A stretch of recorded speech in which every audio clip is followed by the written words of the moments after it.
What's going on, everybody? Welcome back to another episode of the Fish Lift Eat podcast. Thanks for tuning in with us this week. My name's Casey, as always, and joining me today is our main man, our main producer, Chad. What's up, man?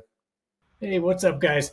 Chad, we the cool thing about our team that we have, now up over 500 members is we get a lot of people. And one of the big questions that I keep getting in comments that I keep hearing about is just these horror stories that people have with bait casting reels.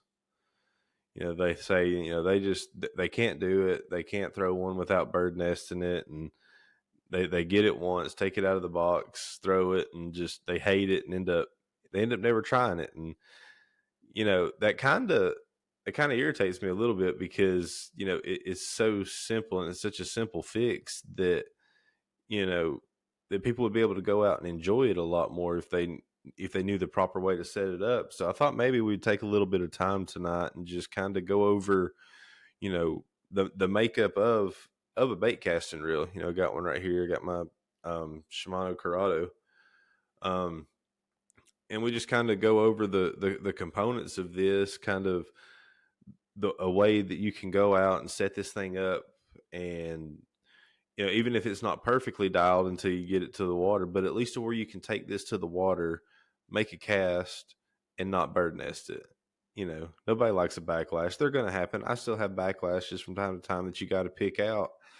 But the thing about it is a properly tuned bait caster, even when you do have those backlashes, a couple pulls and you've got it cleared. You're not having to, replace an entire spool of line and things like that. But just for curiosity here, Chad, you ever had any experience with one?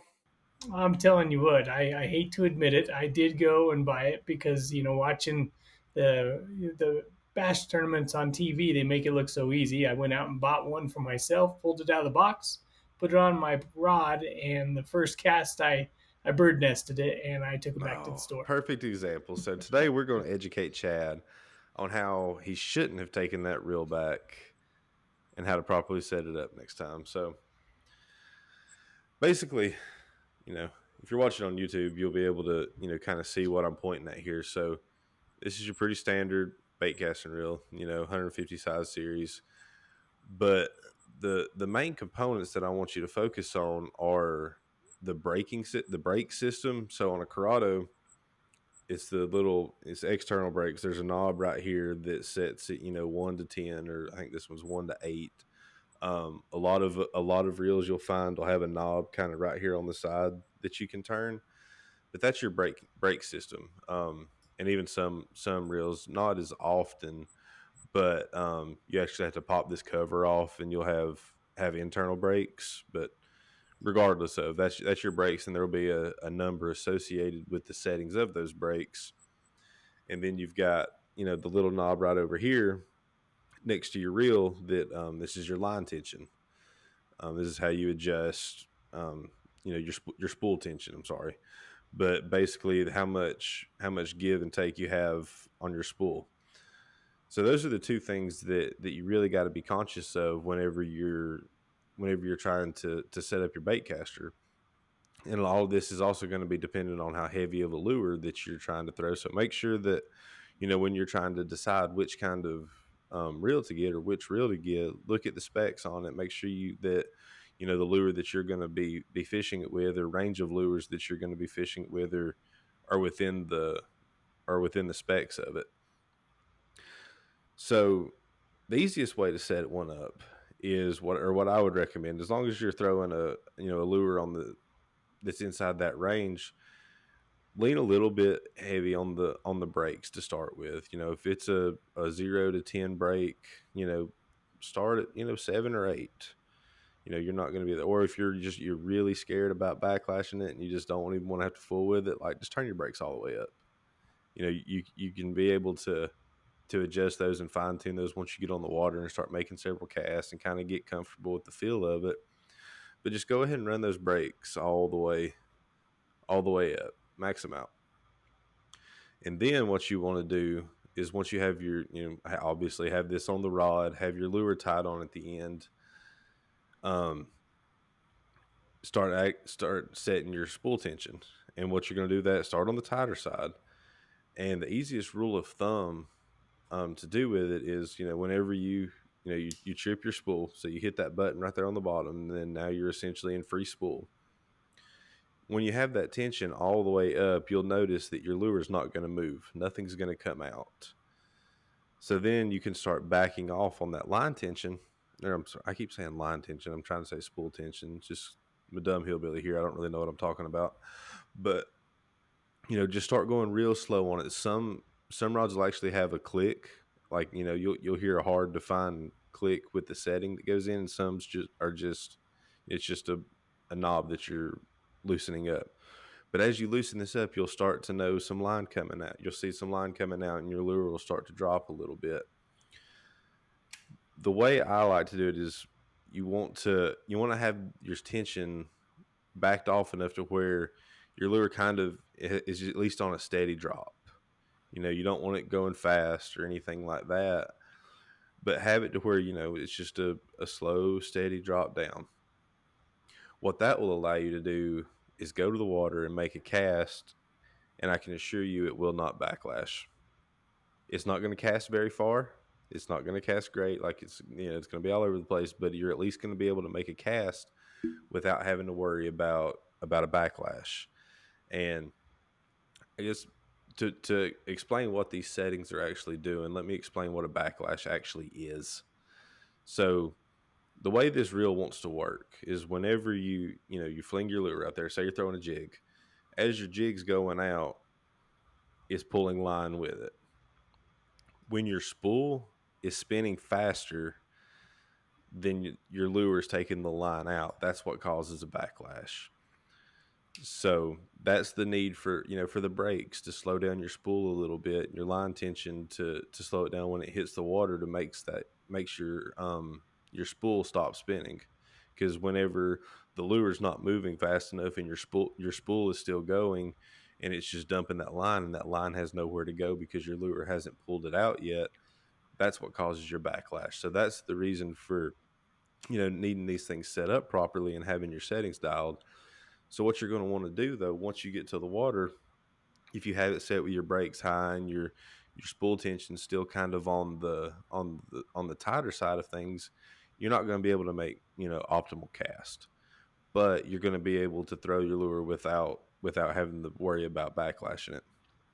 So what you're going to want to do, make a few casts once you notice, and part of it too is kind of getting a feel for that thumb control that's necessary. Just get used to when you come back to make a cast, knowing when to take your thumb off the spool to allow the cast to happen, and then putting your thumb back down on it whenever your lure hits the water, just to ensure that your spool's not going too fast. But just get a feel for that, and then once you kind of can start noticing that, okay, it's your spool's tight and you can tell your lure is being pulled back by the line, start backing your brakes off. You know, take that, say if you were at an 8 or a 9 setting, back it up to a 7, make another cast. Everything's still good, still feels tight, not making any, loops like you feel like it's going to backlash. Keep backing it down until you get to the point to where whenever you get to that one setting where it's kind of where you're walking the line, you'll notice like you might get a loose loop or something in there, but you're not going to have a full on backlash. So then kind of where your sweet spot is, back it back down to that next higher number, and your brakes are for the most part set.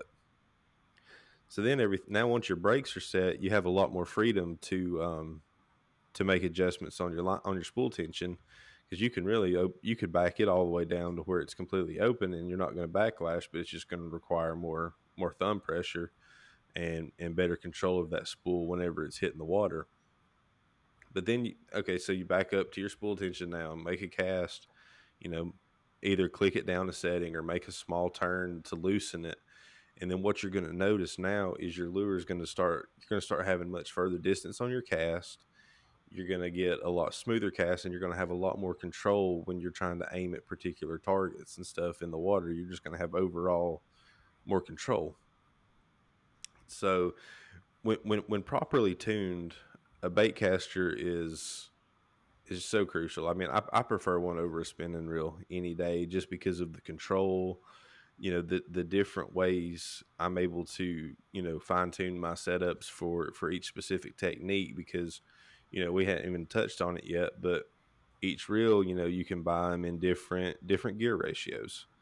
So like this one, for example, is like an 8.1 to 1 gear ratio. So if that's dependent on how much line is being reeled in for every reel revolution. Like there's so many options you have to enhance your tactics when you can use a bait caster. And it really gets overcomplicated, and I feel like a lot of people have a bad taste in their mouth from just the lack of knowing how to properly set it up. Because I'm lucky in the sense that I kind of just grew up using them with my family and all. It was never like I never had to make a hard stop and learn how to use it. But when I'm thinking about, like, whenever I have reels that come out of the box, I've never really seen anything in it that's easily, whether it be reading material, a picture, or whatever, that really explains what these things are and how to adjust them and how to set up a bait caster. So, I'm sure that there's plenty of resources out there that you can see all this being done on the water. But I just wanted to take a minute to really kind of just explain the basics of it and make you know that it's not as complicated as you may feel.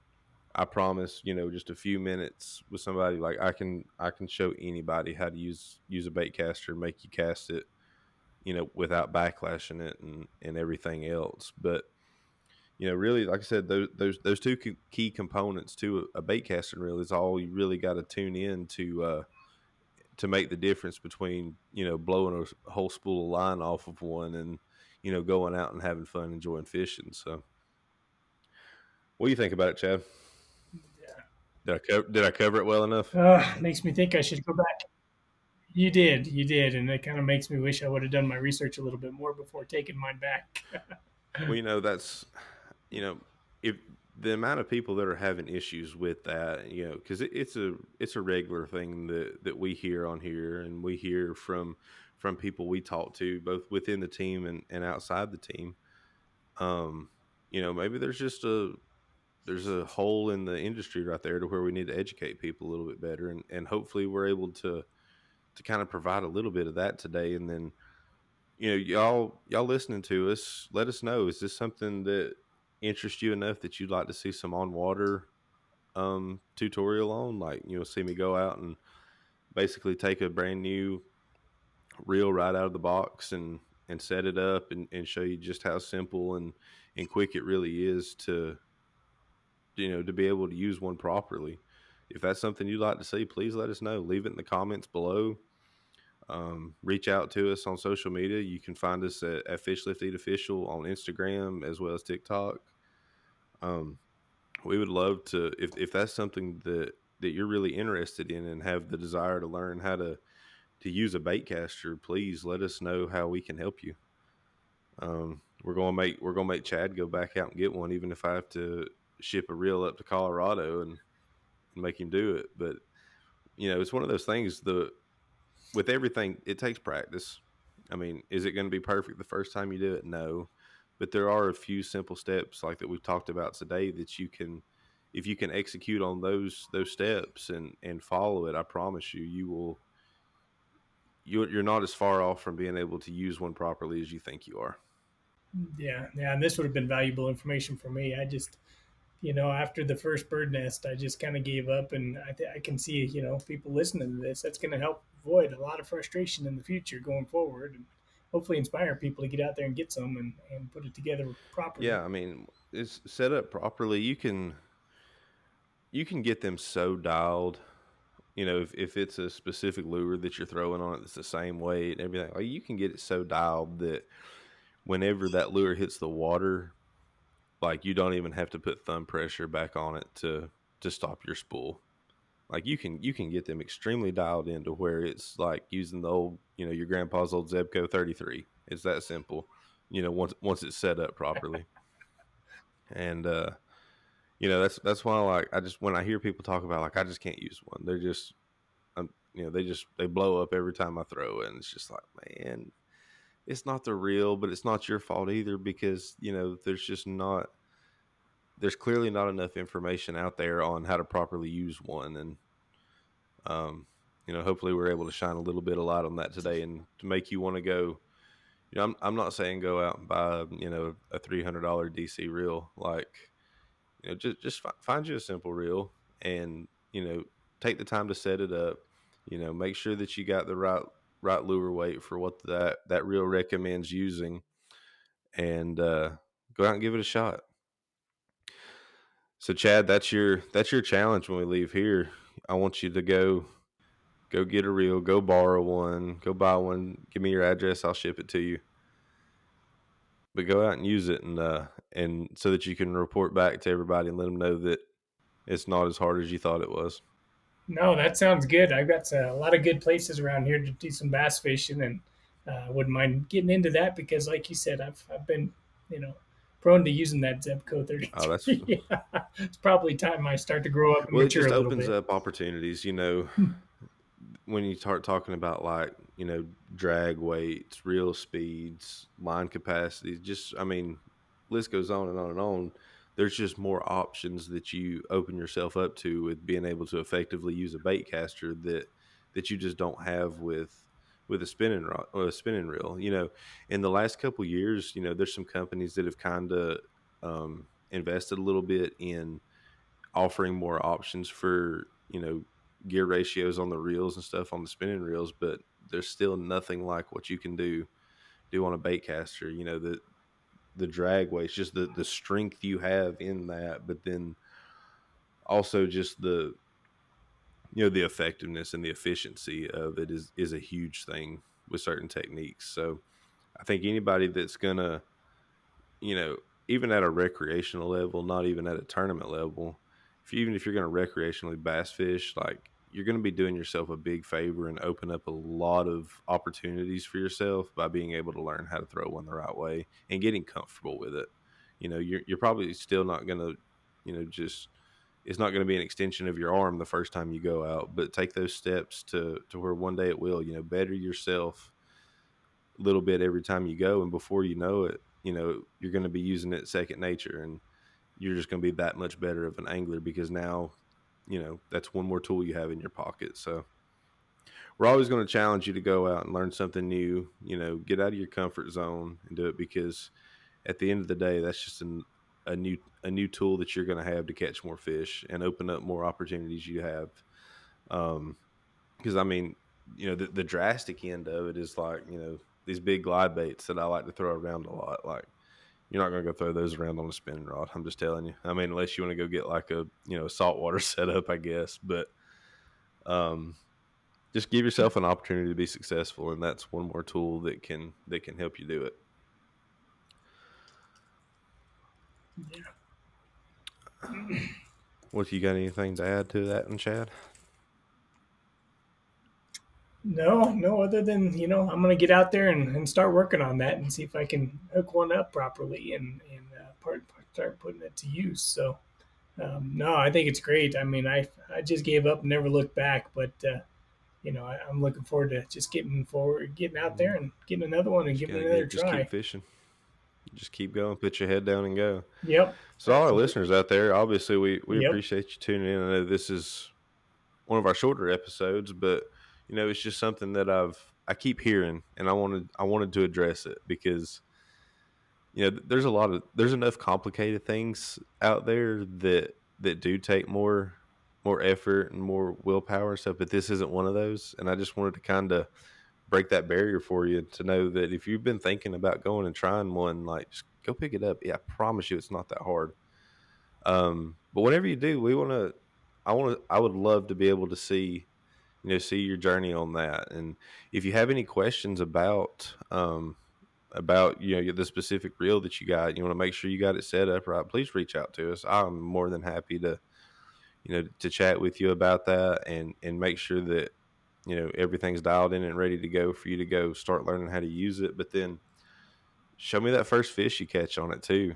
Show me you out there making casts on it. Tag us in it on Instagram and on TikTok and everything else. Like, we want to celebrate these milestones with you as much as you do. So make sure you reach out to us. But Absolutely. And if there's anything else, that they have that they might want to touch base on, if there's any other questions that they might have that they want to see future podcasts on, it'd be good to put those in our comments as well. We're always open for ideas on things to bring up on the 100%. show. So feel free to put those comments out there and give us some ideas on topics you'd like to see, and we'll be more than Yeah, I happy to mean, do think of that. what's something that maybe you've heard of or you've experienced or whatever that that frustrated you so much that you didn't want to try it anymore, or you heard horror stories about it and it made you not even want to try it to start with. What are those? And let us help you address those and get you out there to be able to enjoy it that much more. But we appreciate y'all tuning in with us tonight. Hope your week off to a good start this Monday, and we can't wait to get back with you again. But until we're all back together and speaking again, y'all remember to keep those lines wet. We'll catch you on the next cast.